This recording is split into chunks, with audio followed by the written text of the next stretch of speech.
Universidad de Chile. Universidad de la Frontera. U Abierta.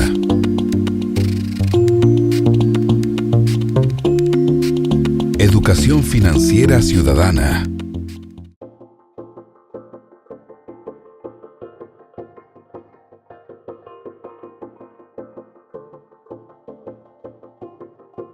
Hola, para comenzar esta cápsula me gustaría hacer una breve distinción conceptual entre dos nociones que son usadas como sinónimos, pero que sin embargo refieren a procesos diferentes. Me refiero a la noción de globalización y a la noción de neoliberalismo.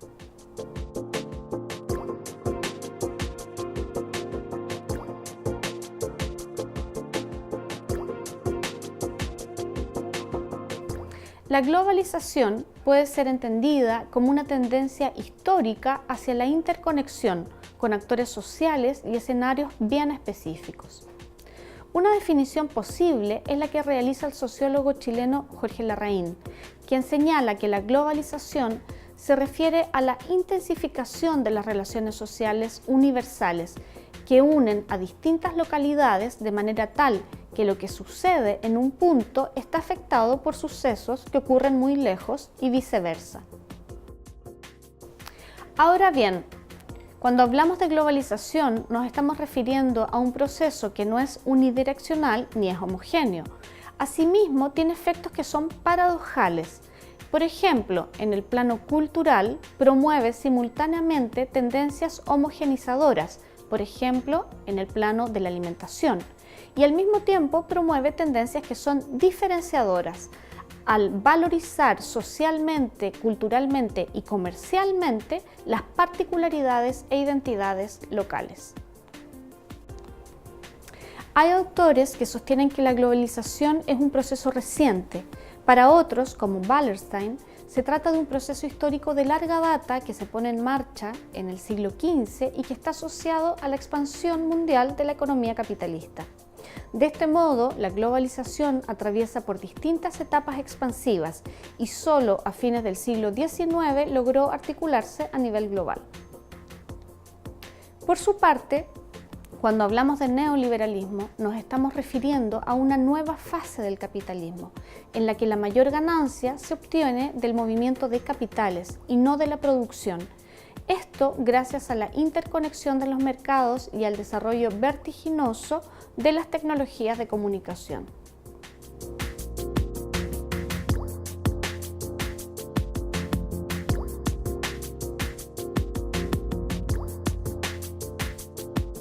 Si hacemos una mirada panorámica del siglo XX latinoamericano, podemos distinguir distintos momentos, etapas o periodos en que se comparte una experiencia común de modernización. La primera etapa la podemos situar a mitad del siglo XIX, específicamente a partir de 1870 hasta 1930. En este momento predomina un régimen de liberalismo económico en que el actor protagónico central es el mercado. De acuerdo al historiador Tulio Halperin Donghi, en este periodo rige un pacto neocolonial. Es decir que, a pesar de que los países latinoamericanos ya habían conquistado su independencia política respecto a España y Portugal, comenzaron a establecer una relación de dependencia estructural en el plano económico respecto a las potencias europeas, principalmente Inglaterra. Entonces, el lugar de América Latina en esa relación comercial estaba bien definido. Era productora de materias primas que luego iban a estos países y consumían los productos industriales que esos mismos países o que esas mismas potencias económicas producían. Hay muchos países que incluso son monoproductores. Es el caso de Guatemala, de Haití, de Nicaragua, el caso de Cuba con el azúcar, de Bolivia con el estaño y de Ecuador con el cacao. Este modelo primario exportador coincide y se articula con la formación de estados nacionales en América Latina y con el avance del imperialismo. Las nefastas consecuencias de la crisis de 1929 en América Latina provocaron un giro en las economías latinoamericanas. Hay entonces un segundo momento que lo podemos situar entre 1930 hasta 1975 y es una etapa en lo que predomina es el modelo de industrialización por sustitución de importaciones, en el cual el actor predominante es el Estado. Este desarrollo suponía establecer políticas orientadas a la industrialización y a fomentar y fortalecer el mercado interno, poniéndose en marcha además políticas de nacionalización de los recursos nacionales.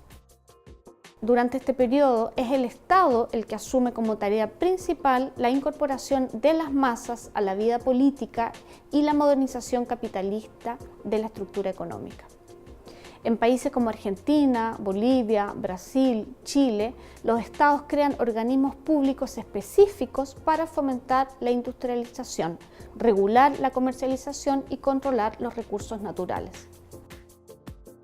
Durante este periodo se desataron procesos reformistas o revolucionarios que implementaron políticas estatales orientadas a realizar estas grandes transformaciones sociales y económicas. Sin embargo, esta meta enfrentó varias dificultades. La industrialización fue limitada, el eje económico continuó sosteniéndose en los recursos primarios y la migración campo-ciudad favoreció el surgimiento de grandes cordones de pobreza urbanos, como las villas miserias, las poblaciones callampa y las favelas.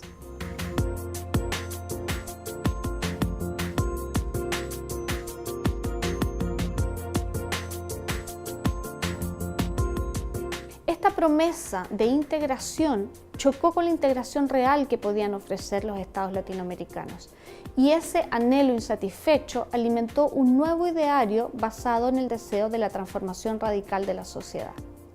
De acuerdo al historiador chileno Eduardo Debes, los años 60 comienzan con la Revolución Cubana de 1959 y terminan a inicio de los años 70 con la oleada de golpes militares en el cono sur latinoamericano. Entramos así a una tercera etapa del siglo XX que corresponde al periodo neoliberal.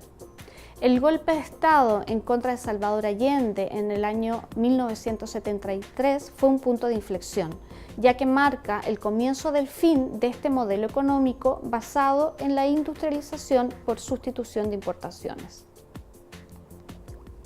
De este modo, América Latina transita desde el estado de compromiso a una economía neoliberal. Chile vivió la imposición más temprana y ortodoxa, en 1975, de mano de los llamados Chicago Boys. El resto de los países latinoamericanos experimentó una transición menos lineal, la mayoría en contextos democráticos. Es el caso de Argentina, cuando la emblemática privatización de YPF en 1992 se realizó bajo el gobierno de Carlos Menem.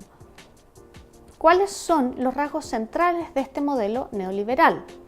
Primero, la liberalización de los mercados, el proceso de desindustrialización, el desmantelamiento de los derechos laborales, la privatización de empresas y de servicios públicos, el repliegue del Estado. Respecto de las actividades productivas, hay un retorno al sector primario, volvimos a ser exportadores de materias primas, hay una reducción importante del gasto público y el fin de políticas públicas amplias y la privatización de áreas claves como la salud, la educación y la previsión social.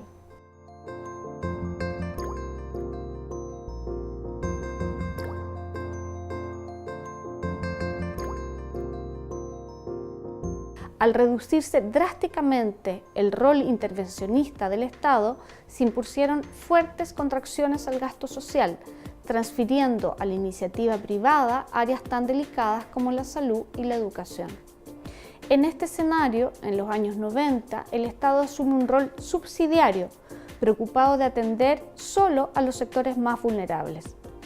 Las orientaciones neoliberales fueron aplicadas a todos los ámbitos y dimensiones sociales, más allá de lo estrictamente económico, de modo que el mercado comenzó a operar como el principal mecanismo de organización de la sociedad en su conjunto.